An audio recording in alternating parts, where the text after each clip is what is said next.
नमस्कार, जी न्यूज देख रहे हैं आप। मैं हूं आपके साथ शीरीन। तो सुबह 7 बजे के बुलेटिन की शुरुआत आज हम एक ऐसी बड़ी खबर के साथ करने जा रहे हैं जो आपको अंदर तक झकझोर कर रख देगी। महाराष्ट्र के पालघर में 2 साधुओं समेत 3 लोगों की हत्या की तस्वीरें आपको विचलित कर सकती हैं। लॉकडाउन के बीच दोनों साधु अपने गुरु के अंतिम संस्कार में शामिल होने के लिए सूरत जा रहे थे। रास्ते में पालघर के कासा पुलिस स्टेशन के गढ़ चिंचले गांव में लोगों ने साधुओं और उनके ड्राइवर को बुरी तरीके से पीटा, लेकिन पुलिस वहां मौजूद थी, तमाशा देखती रही। एक उन्मादी भीड़ है, 2 साधु हैं और हंगामा बरपा हुआ है। भीड़ कुछ सुनने समझने को तैयार नहीं।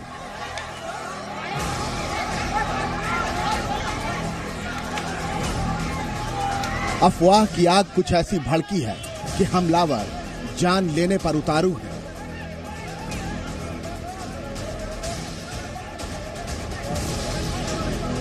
सोलह अप्रैल की ये वारदात रोंगटे खड़े कर देने वाली है। आगे की तस्वीरें हम आपको दिखा नहीं सकते।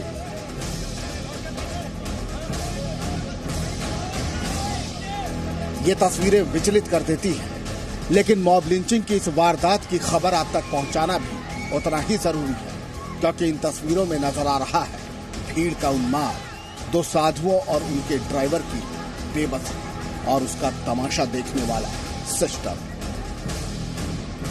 जिनके कंधे पर लोगों की रखवाली का जिम्मा है, उनके लिए अपनी जान ज्यादा कीमती बनी हुई है।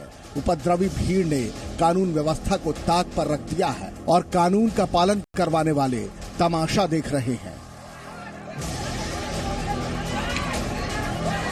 ना कोई रोकने वाला है, ना कोई टोकने वाला है। हाथों में पत्थर, कुल्हाड़ी और डंडे लिए भीड़ बेकाबू हो चुकी है।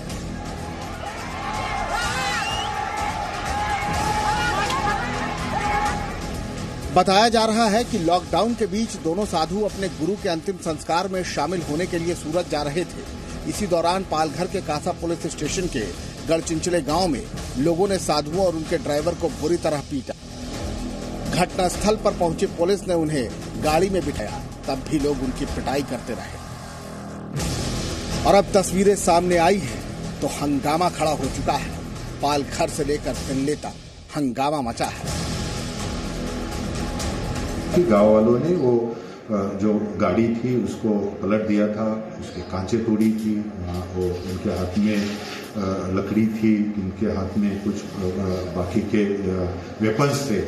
वेपन नहीं, वो गांव में जो ये रहता है वो सब उनके हाथ में थे और पत्थर भी उनके पास थे। तो कुल्हाड़ी थी, जो काटने वाले, पेड़ काटने वाले इतर जो है वो भी उनके हाथ में थे। जिस तरीके से वो अटैक हुआ है, पुलिस वहां जब पता चला तो इमीडिएटली पुलिस वहां पहुंच गई थी, लेकिन पुलिस के गाड़ी में डालने के बाद भी वो लोगों ने फिर जोर से अटैक किया, जिसमें पुलिस भी जख्मी हो गए।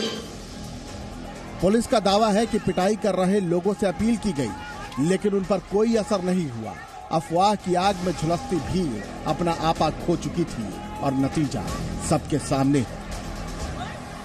पालघर वासियों से ये गुजारिश है, मेरा आह्वान है कि आप कोई भी गलत अफवाहों पे, गलत बातों पे विश्वास मत रखें। कोई भी आपके गांव में आपके बच्चों की किडनी निकाल के नहीं आ रहा है, आपके यहाँ डकैती डालने नहीं आ रहा है, और ये कोई भी ऐसी एक घटना कहाँ भी नहीं हो रही है। लेकिन गांव वालों ने ऐसे समझकर और इसके लिए गांव वालों ने खुद को ये पूरा अपने हाथ में कानून लेके पूरा लोगों पे अटैक किया है, ये बहुत गलत बात है। भीड़ के बीच से पुलिस वाले जैसे तैसे साधुओं को लेकर अस्पताल की ओर निकले, लेकिन उनकी जान नहीं बचाई जा सकी। ब्यूरो रिपोर्ट, जी मीडिया।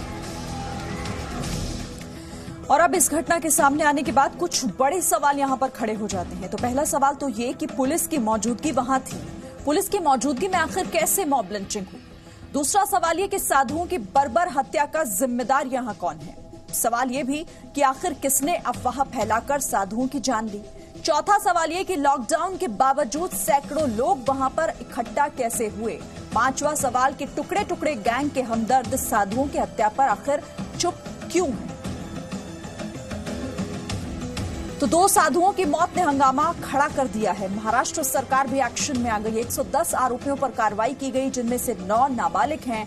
दूसरी तरफ अखिल भारतीय अखाड़ा परिषद और महाराष्ट्र के पूर्व मुख्यमंत्री देवेंद्र फडणवीस ने इस वारदात में उच्च स्तरीय जांच की मांग की है।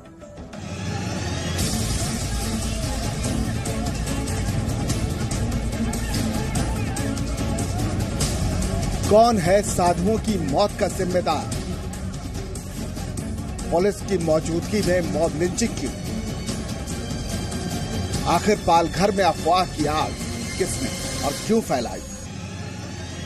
महाराष्ट्र के पालघर में हुई वारदात के बीच कई सुलगते सवालों को जवाब का इंतजार है। देश कोरोना संकट से जूझ रहा है, लेकिन पालघर में कोरोना के साथ साथ अफवाह का डबल अटैक है। बच्चा चोरी की अफवाह यहां ऐसी फैली कि 3 जिंदगियां खत्म कर दी गई। हालांकि पुलिस अब एक्शन में है। वारदात में अब तक 101 आरोपियों को गिरफ्तार किया गया है, जबकि 9 नाबालिग आरोपियों को जुवेनाइल शेल्टर होम भेजा गया है। मामला तूल पकड़ चुका है और राज्य के पूर्व मुख्यमंत्री देवेंद्र फडणवीस हाई लेवल जांच की मांग कर रहे हैं।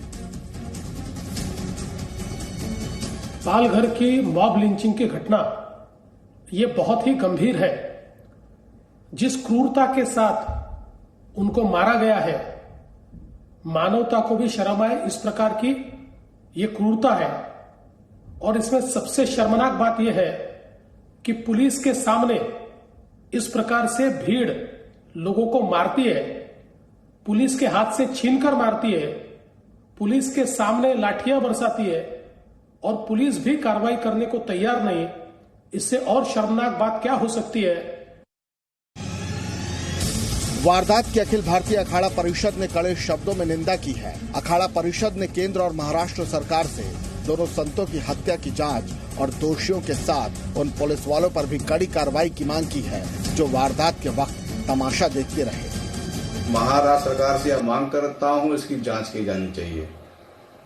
और अखिल भारतीय अखाड़ा परिषद लॉकडाउन के बाद जूना अखाड़े से बात करके, हमारे महामंत्री हरिगिरी से बात करके, 13 अखाड़ों की बैठक बुला करके हम लोग एक विशाल संत महात्माओं को ले जा करके महाराष्ट्र सरकार को घेरेंगे, इसकी जांच की जाए।